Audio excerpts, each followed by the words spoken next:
Welcome to Saints and Feasts of the Catholic Calendar, meeting the greatest men and women who have ever lived. Sunday in the Octave of Christmas, the Holy Family of Jesus, Mary, and Joseph, model for Christian families. The Holy Trinity is like a family. God's Son lived family life. Language is like currency. There must be a common understanding of its value for it to function as an effective means of exchange. When that common agreement deteriorates, wages, prices, and costs cut anchor, and economies drift. In a similar way, a word can drop in value, suffer inflation, or entirely lose its meaning when a language group loses a common understanding of its meaning. This has happened to the word family. Some have inflated the value of family to mean any grouping of two or more people, or even one person and a dog.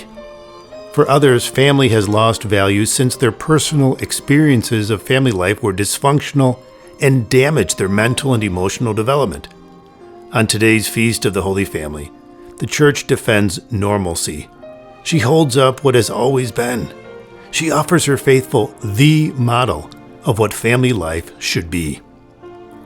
Reflections on the Holy Family presuppose a lack of ambiguity on what the word family means.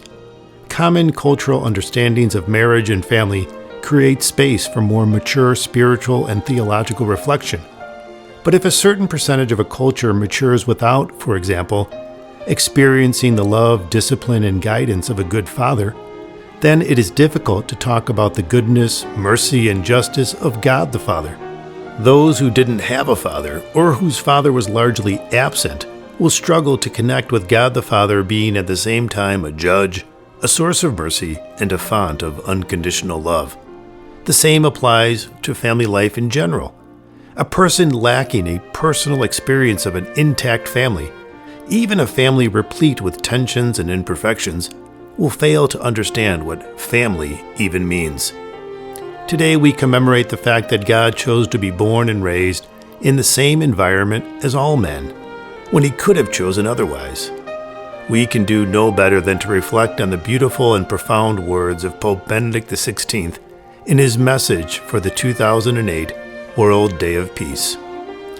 The first form of communion between persons is that born of the love of a man and a woman who decide to enter a stable union in order to build together a new family.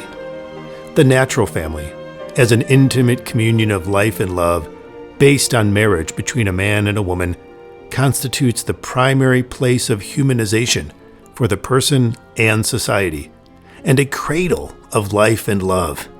Indeed, in a healthy family life, we experience some of the fundamental elements of peace: justice and love between brothers and sisters, the role of authority expressed by parents, loving concern for the members who are weaker because of youth, sickness, or old age, mutual help in the mutual necessities of life, readiness to accept others and, if necessary, to forgive them.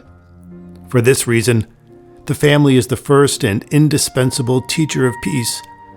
Where can young people gradually learn to savor the genuine taste of peace better than in the original nest which nature prepares for them? This point merits special reflection.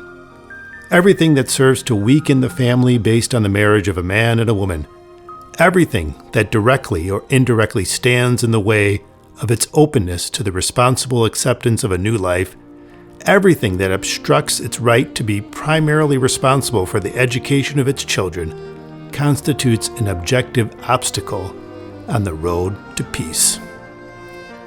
Holy Family of Nazareth, be a model of tranquility and harmony for all families. Give powerful graces to husbands and wives, children and siblings, to overcome differences so they can build a common life with your own life as a model. Amen.